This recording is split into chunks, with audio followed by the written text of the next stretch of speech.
Hi everyone, it's me. My name is Alanna and I'm a Canadian, but I have been living here in the UK for the last 9 years.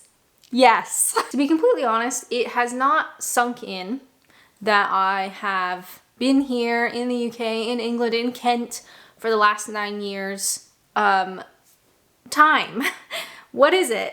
But I have been reflecting on all of the ways that I as a person have changed and a lot of the British-isms or the British habits that I have now absorbed for myself. Because it's one of those things where I don't notice the changes in myself immediately. It's only when you actually stop and pause and like look back and you're like, oh, I've changed a lot. Anyway, that's the concept for this video. Hope you're doing well. Grab a seat, get cozy, and put your feet up. And without further ado, let's go. Okay, so first up, we need to talk about word choice. And this is a big one. There are so many British words that I now default to. I now say cheers instead of thank you. My default greeting is hiya instead of hey. I say I'm knackered instead of saying I'm exhausted. I use the word rubbish instead of garbage. And then I've got 2 more. So I now say fussy, like, oh, someone's being fussy, but I don't actually know what the like North American version of that would be. Can you hear that dog? What was I saying? I now say fussy, like someone's being fussy, but I don't know what the equivalent with that would be. And I also say cheeky, which is obviously very British, and I don't know what the equivalent of that would be. So anybody watching, hi, how's it going? What would you say is like the North American equivalent of fussy? Like, oh, someone's being a bit fussy, or cheeky, like, let's go out and have a cheeky pint. Because I actually don't know if a close alternative even exists. But those British words are now part of my everyday vocabulary. I remember very early on, so I've been on YouTube a long time, not 9 years, but a long time. And if you've been with me for however long, months, years, the entire time I've been on YouTube, honestly, thank you very much. You may remember, or if not, I'm gonna tell you right now. I did a video very early on where I was kind of at this like, what's the word? Talking about words and now I can't think of the word that I want. I was at like a crossroads. I was struggling. And basically I was struggling with the fact, so I worked in an office and I was the only Canadian in the office, at least our little office.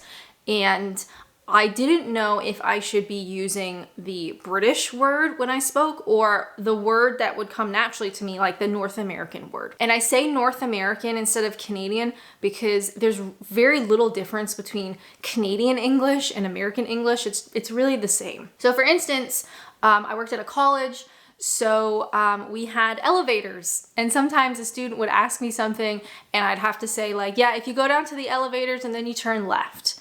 And in my mind, I was like, should I be saying lift? Because on one hand, saying the North American word felt very rude. It felt very rude to me because I felt like I'm like rubbing it in their faces that I'm foreign and I'm not gonna say your weird words. But saying lift was so unnatural to me. So I was kind of like, what do I do? Do I force the unnatural word to assimilate better, or do I just speak normally and hope for the best?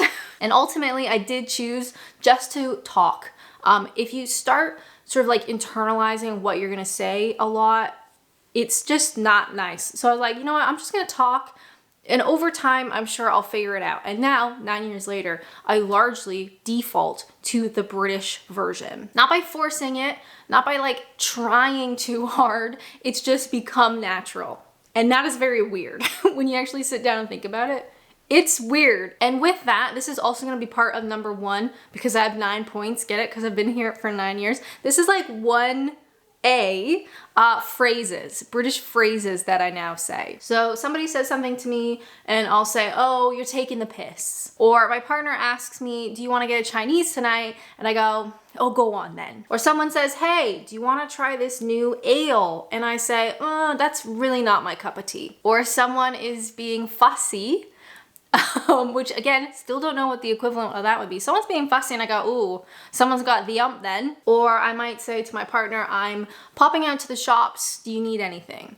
Or it's Tuesday night, can you put the rubbish out? Or if you put the rubbish out, I'll do the washing up. When it comes to words and phrases, it's something that really happens over time. And if there are any foreigners watching, I know it's a very small proportion of viewers. Hi, how's it going? Hope you're doing well. My advice would be just be yourself, just speak normally. Don't stress out about it too much. And over time, if you are going to stay in the UK for however long it happens to be, over time you will start to just naturally say the British words and phrases. And it is really weird when I sort of sit down and think about it, of how much my word choice and my slang and my phrases have changed. It's kind of a little bit of an identity crisis. Number 2, this one is so niche, and that is petting dogs. In Canada, it is perfectly acceptable to stop someone on the street to pet their dog. It's almost expected. In Kent, I would say it's actually quite rude to stop a stranger in the middle of the street and start petting their dog. So I don't do it. And I'm sure maybe in your part of the UK is different. I know the Northerners are typing right away. Oh, you can pet anyone's dog in the North. Love that for you. You don't do it down here. And that's kind of become second nature. I love dogs. I am desperate to have a dog, but we have to move first. We can't have a dog in here. It's a long story. It doesn't matter. So I actively, every time I see someone with a dog, I'm like, oh my God, I wish I could pet that dog, but I'm not going to. And it's become second nature. The dogs here don't even pull towards strangers. Like if you go to Canada, Ontario, my hometown maybe, that's a bit weird, but if you find yourself there, the dogs will actively pull to strangers because they know that a stranger is going to pet them. Here, the British dogs, they don't even look at you because they just know that they're not gonna get pet. Anyway, this is like a strange Britishism that I really notice. But it's most noticeable when my mom is here. So my mom's about to get here for our little sort of early Christmas tradition. She comes and stays for a week. And it's one of those things where I have to remind her, like, we can't stop and pet everybody's dog. Just because you do it back home, Mom, if you're watching, remember, just because you do it back home, you can't do it here. People think it's weird. It's kind of like stopping and like touching someone's baby. Do you know what I mean? It's like quite invasive. Another unexpected way I have become British, we have to talk about the cues. And my God, Brits know how to cue. I know this is a very common stereotype, but it is one of those ones, it's just true. They're really good at it. Brits are natural cuers. They will form a cue even if there is no designated spot for a cue. The Brits just know what to do. And they do it well. Maybe you're buying a sausage roll from a food truck, or you're queuing up at a ticket office and there's no like designated queue, or you're waiting for the bus and there's no like formal queue. The Brits will just naturally and in an unspoken way form an orderly queue. And I love it. It's very orderly. It's very automatic. You don't even need a designated spot. The Brits just know where best to form a queue, and I love it. However, with that, number 3, another way I've become unexpectedly British, and that is tutting. God forbid someone doesn't respect the queue, all right, and they cut in for whatever reason. First off, go to jail. Oftentimes, at least down here in Kent, maybe your part of the UK is different, most British people won't necessarily want to confront them. That's a bit rude. It's a bit too much, but they will tut at the back of your head. And honestly, I think that is worse. I was at a museum recently. I've been doing a solo adventure series on my channel if you're into that kind of thing. So I went to a museum and I was by myself, and of course there's lots of tourists, lots of kids and like foreigners and stuff at museums. And we were all queued up to buy lunch, and these people cut the queue and immediately were like, we're getting served. And every British person, me included, all tutted at the back of their head. And you kind of look around and you're like, did you see that? But you don't say that. It's all non-verbal. You just kind of look around and you're just like disgusted. So God forbid you come here and you don't respect the queue. Sometimes it may not be super obvious where the queue is, you know, if you're not paying attention, or maybe there's not a lot of people and you inadvertently do something against the queue. Just know you likely won't be confronted, but you will be tutted at. And if you've ever been tutted at, it's one of the worst things ever. Number 5, let's talk about the art of small talk. It always makes me smile when I come upon a stranger and they say something like, bit chilly out, or, oh, those clouds don't look good. And now I do that. I never really enjoy small talk. I don't know, do people enjoy small talk normally? I don't, personally. But if I'm ever in a situation that calls for it, my default, which is very British, my default topic of conversation is the weather. I'd also say, as part of this point, in Canada, I find, largely speaking, Canadians are very outgoing and they're very sociable. And there's lots of times when I go back home and I'm kind of surprised at how outgoing people are. And it's very common to be in a queue and you strike up a full-blown deep conversation with a stranger. Like that, I think, is very commonplace. Whereas here, again, in Kent, I know the Northerners will tell me it's different. In Kent, I find it's more common. I think the Brits down here are very polite, a bit reserved, maybe a bit standoffish, but I do think largely that is because they don't want to annoy people. And so like petting a stranger's dog could be seen as annoying, or talking to a stranger and having a full-blown conversation could be very annoying, could be very like not polite. So I don't think it's because Brits are mean down here. I think it's they're so aware of not wanting to be annoying. But yes, this art of small talk, if you don't know what to say, you need to say something, nothing too personal, just talk about the weather. And now that is my default. Even in situations where like I go to the gym and you walk past like reception and they say like, hi, you all right? And then you just like say like, looks like it's gonna rain out there, eh? And they're like, oh yeah, those clouds, don't trust them. But it's definitely something that's become very default, very natural to me now. And next up, we are at number 6. Let's talk about food preferences. Now, I love to eat. And I'm not gonna apologize. I love doing taste tests. I love trying food here in the UK. I have a whole series on my channel about taste testing British food and weird stuff. I love it. And I never thought about Canada's food in a negative light necessarily. It was just food. It's just what was available. So I ate it. I never thought twice about it. But now, after living in the UK for the last 9 years, I can say the food quality here is superior. The ingredient lists on items and on products in the UK is so much shorter. I don't know if that's due to preferences or legislation, like laws around ingredients in food or labeling laws. I don't know. All I can say is the lists of ingredients on food here in the UK is so much shorter than its counterpart in Canada. And most of the stuff on the ingredient list, I don't know what it is and I can't pronounce it. Food in the UK also tends to be a lot less sweet, which I definitely prefer. So for instance, bread is a big one. I had a look online at Walmart, which is where I would shop. Walmart, I'd say, is like Asda, you know, like Tesco. It's just a regular supermarket. It's massive and it's everywhere in Canada. So I had a look at Walmart's own bread. So they have like their own brand. And I looked at the ingredient list. And now we're just going to look at the first, 4 items: enriched wheat flour, water, sugar, and yeast. So then I went on to Tesco and I was looking at the Tesco Farmhouse, which is like my favorite like white bread. I love it.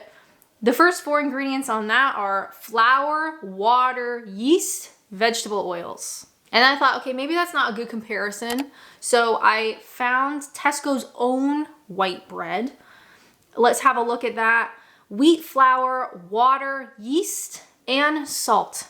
So neither of the white bread versions in the UK have sugar, not only that high up in the ingredients list, but they don't have it at all. Another thing, real quick, cheese. Any experts in the chat, leave a comment down below. Tell me if I'm wrong, but this seems weird to me.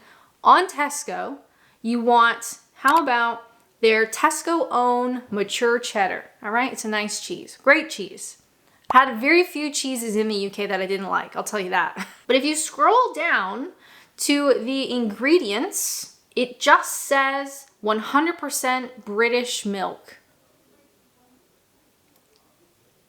And that's it. If we want to be a little fancy, my like fancier cheese that I really like is the David Style Classic Mature Cornish Cheddar. I like that 12-month one. The 24-month is good. It's a little bit too much if you're just having it on its own. Personal favorite is the 12-month. Now, if we scroll down to the ingredients, it says local cow's milk, bespoke starter culture, vegetarian rennet, salt, and thyme. Okay, seems reasonable. Sounds like cheese. If we go to walmart.ca, they're Great Value Old Cheddar. So Great Value is the Walmart brand. If we scroll down to the ingredients, milk, modified milk ingredients, cream, salt, bacterial culture, microbial enzyme, annatto, calcium chloride. Kind of a mouthful. Now, I don't know if the differences is in labeling, like maybe the UK, if it's like a small enough percentage, you don't have to include it on the label, where Canada you do. I did not Google this, I did not research it. It's just something that came to mind. So any experts in the chat, you leave a comment down below. Why is that? Number 7, another way I've unexpectedly become British is I can't accept something on the first offer. As part of British manners, I find Brits largely will not accept something the first time you offer it. You have to offer it again. It's like this little British manners dance. You have to go back and forth. So for instance, say someone has a tin of biscuits. Also, the biscuits here are so good. That's a separate topic. Someone has a tin of biscuits and they're like, would you like a biscuit? And you say, oh no, thank you. And they say, are you sure? And then you go, oh, go on then. Some people will repeat the exchange before accepting. Like they offer, you say no, they offer, you say, oh no, I shouldn't. And then they offer and you say, oh, okay. I think it kind of depends on the situation. For me personally, I will just reject it once because let me tell you, I want a biscuit. And I don't want them to walk away thinking that I don't want a biscuit. So I'll reject it the first time because that's what you're supposed to do. But you offer it to me again, hell yeah, I'd like a biscuit. This was particularly rough when I worked in the first office job I had here in the UK. I felt like people brought in biscuits like every day. So I learned this one real fast. And now it is very much part of my own personality. Number 8, another unexpected way I've become British. I now use X in text messages. This was something that was really weird to me and it did not feel natural for many years, but it's now part of who I am. So basically, in the UK, I have found, I guess it depends who you're speaking to, it depends on your relationship, whatever, but largely speaking, British people will send an X in a text message as a kiss. It is not a flirty thing.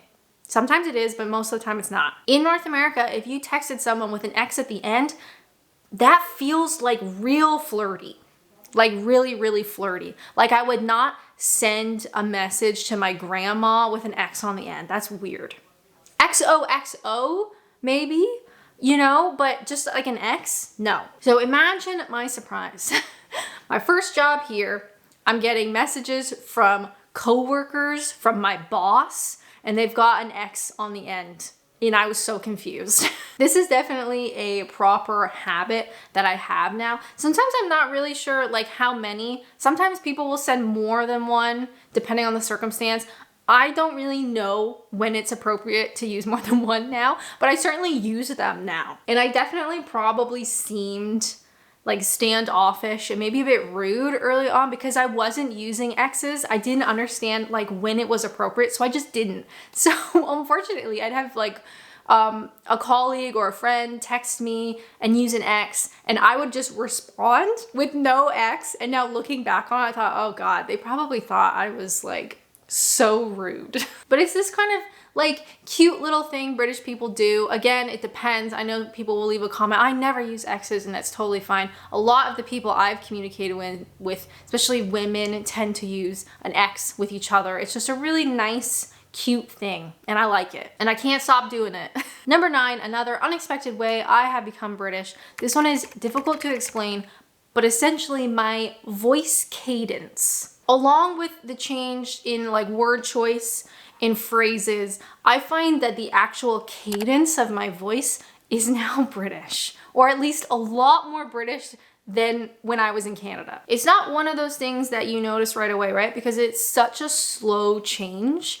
But when I go back home to Ontario and I'm speaking to my family and friends, I notice it. It's so hard to explain, but like the cadence of how I'm speaking is different. I will say though, when I go back home and I notice how weird my voice is, I kind of like default. It's like I roll back the updates and I roll back to an earlier update and I speak in like more of a Canadian way to my friends and family. because that kind of feels normal, and I'm trying to kind of match how they sound. But when I'm here and I'm just speaking to someone on the street or randomly or at a cafe or a friend or whatever, I default I default to this like British cadence. And I don't know how else to explain it other than it's just different. Sometimes I'll get comments from viewers or emails or whatever, and they're like, you've been here 9 years now, why don't you have a British accent? I don't think I will ever have a British accent. I moved to the UK as an adult.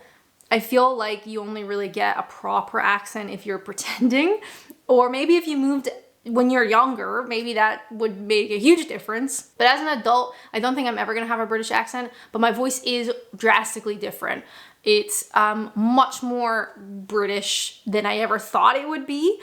And you know, who knows, maybe in the next 9 years, it'll be even more, but I don't think I'll ever have a British accent. British accent doesn't exist, but you know what I mean. While I was working on this video and like coming up with my 9 points, it was really weird to think about how much I have changed and the fact that I have now spent more of my adult life in England than in Canada. I moved to the UK when I was 22, and then 9 years later, I'm still here. When I moved to the UK, this is off topic. If you're still watching this video, God bless you. Thank you so much for being here. Don't worry if you don't want to watch this part. It's just a side rant. When I first moved to the UK, I was 22. I had no plan. I wasn't like, I'm gonna move here, I'm gonna stay here. It wasn't like, I'm gonna come here and I'm gonna like, no. I literally I moved here and I had no intention of anything. So it is wild to look back now, 9 years later, how different I am, how different my life would have been if none of this happened. I mean, I probably wouldn't even recognize the life that I would have had in Canada. It's been so long, and my adult life has been here. It's just very weird. And do I consider myself British? No. Currently, yes, I'm not legally allowed to stay here permanently, not yet. Hopefully next year I will be eligible for indefinite leave to remain so I can stay in the UK indefinitely should I want to. Not yet. So no, I don't consider myself British. I'm not even allowed to stay here permanently yet.